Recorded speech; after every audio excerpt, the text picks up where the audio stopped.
Les enfants terribles, les enfants terribles. This is what happens when siblings fall in love with each other and don't admit it. Or at least somebody did. I mean, I don't know. Were they? I mean, at least Elizabeth, you know, this is really creepy shit. Hello there, CriterioNate here. Number 398, Jean-Pierre Melville's adaptation of Jean Cocteau's Les Enfants Terribles, or The Terrible Children, I guess, if you will. 1950, 106 minutes, black and white, monaural fringe, 133, Yeah. I'd heard things about this movie. I'd heard things about the book. It's written by Cocteau, so you know it's going to be fucking weird. And sure enough, yeah, it kind of it does things, you know. So, what can you say? It's a classic movie, a classic film. I mean, a classic book. It's about these two siblings, Elizabeth and Paul, who live with their mother. And the thing is, they're grown. They're like in their 20s, their 30s maybe. And yet they're acting as if they're like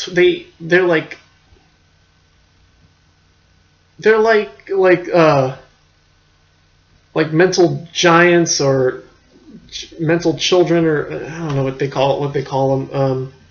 It's like you know, like they'll never grow up. You know, they refuse to grow up, and so they live their lives as these children, even though they're, you know, older, and they play these games together, and they still sleep in the same room. And so, yeah, like they seem to be like, they have a really hard time separating each other, you know. And so, when their mother dies, Elizabeth and Paul, I guess, ask their, Paul's friend Gerard comes by and starts looking after them.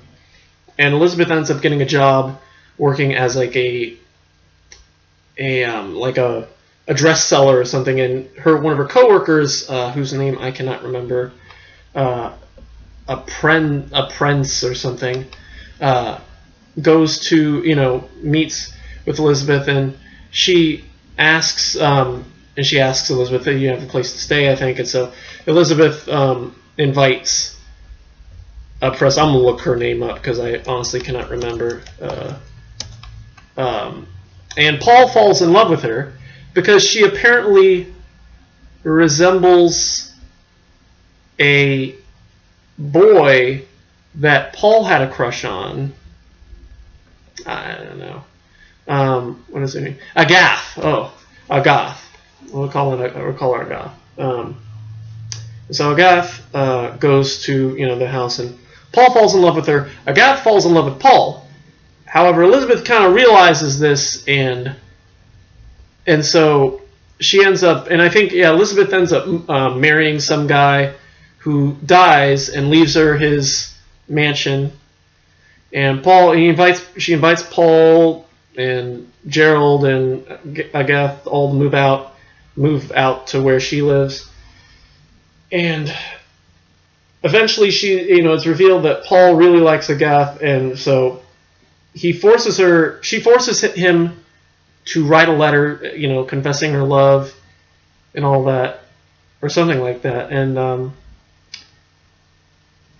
And I guess she finds out that Agath really likes Paul, you know, even though she's trying to get him.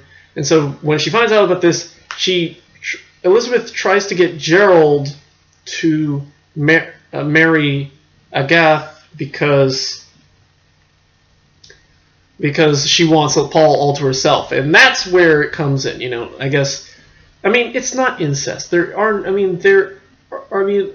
touches of incest, you know, like I think Gerald kind of quizzically looks at them sometimes. At one point during the movie, I think Elizabeth calls Paul my dear, and I think Gerald has a moment where he's like, huh, you know. So there's that. So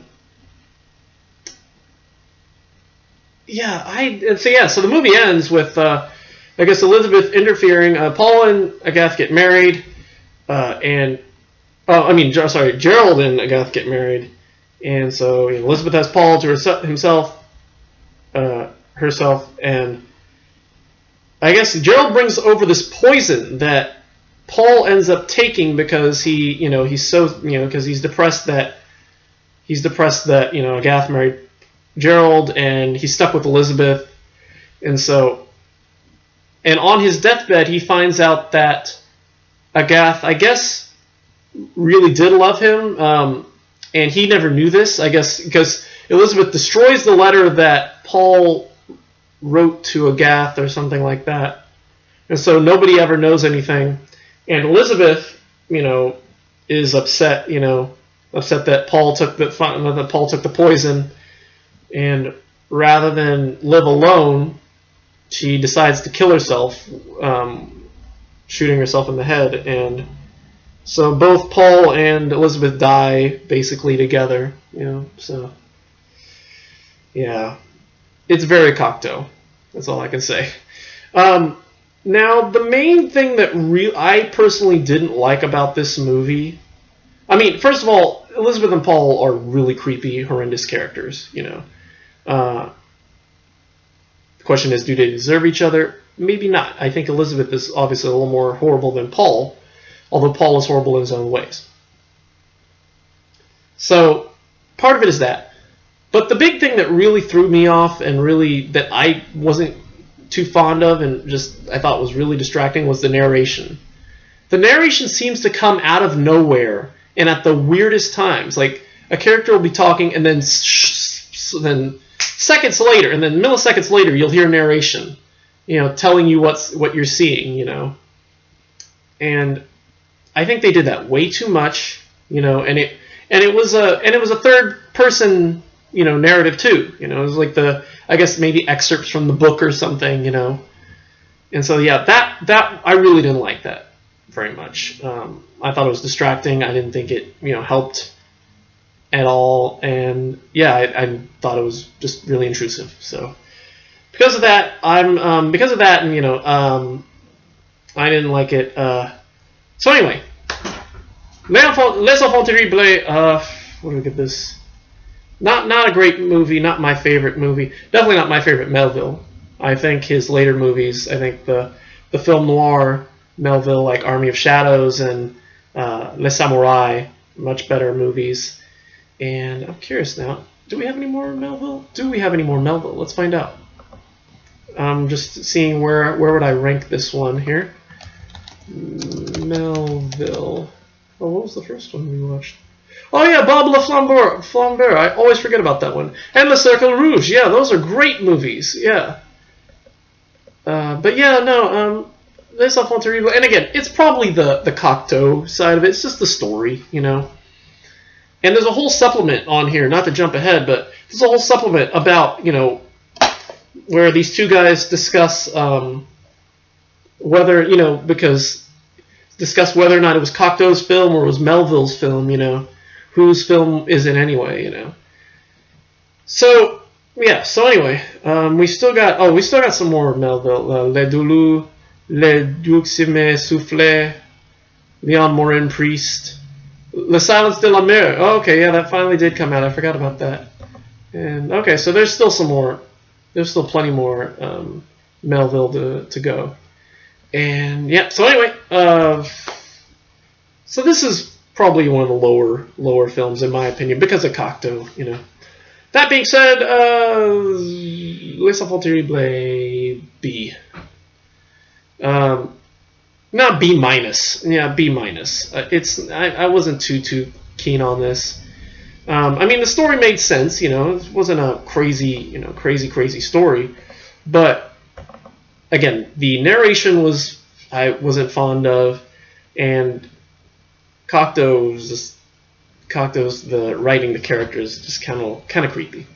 So B minus. I mean, I have no problem with Melville. I think his direction is great. Just yeah. Anyway.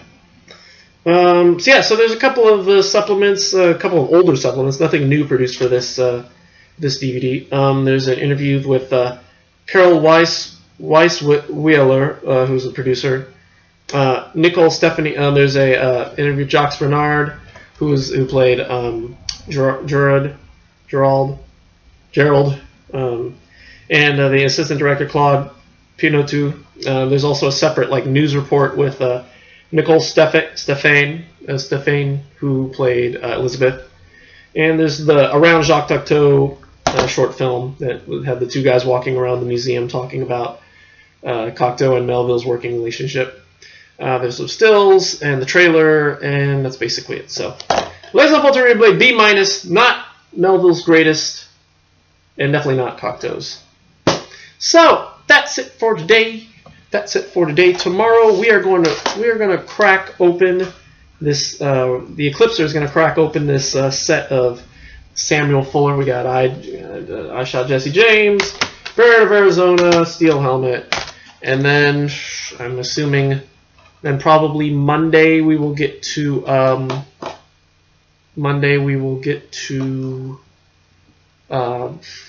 what is that? What is the name of that movie? House of Games. Wednesday, Stranger Than Fiction, and then Thursday and Friday of next week we'll try to get to. And then hopefully we'll get started on the wrap up. I'll do the wrap up, and then I'll get started on compiling the DVDs for our showdown, the best top 28 and the worst 14. So yeah, that's it for me. Thank you for watching. Move out. If you guys are, if your siblings are living in the same house together, move out. Get some distance. It's kind of creepy. Yeah. Anyway, and yeah, that's it for me. Thank you for watching, and I will see you guys next week for House of Games. Although maybe sooner. I might actually get to it sooner. There's a chance that the Eclipser might get more done this weekend. Because they're just movies, and they're short movies too. I mean, this one's 81 minutes, this one's 97, this one's 84. Probably do together. And if I'm only just doing House of Games, just the movie and no supplements, then I'll probably have time for that someday. So that way we can get Stranger Than Paradise done sooner than later. And yeah, so. Anyway, that's it for me. Thank you for watching, and we will see you all. And I will see you next week or later this week for House of Games. And the Eclipser will see you tomorrow, or maybe tonight. You never know. You never know what happens with his schedule or my schedule. You never know what's going on. For the first films of Samuel Fuller. There they are. And until then, goodbye.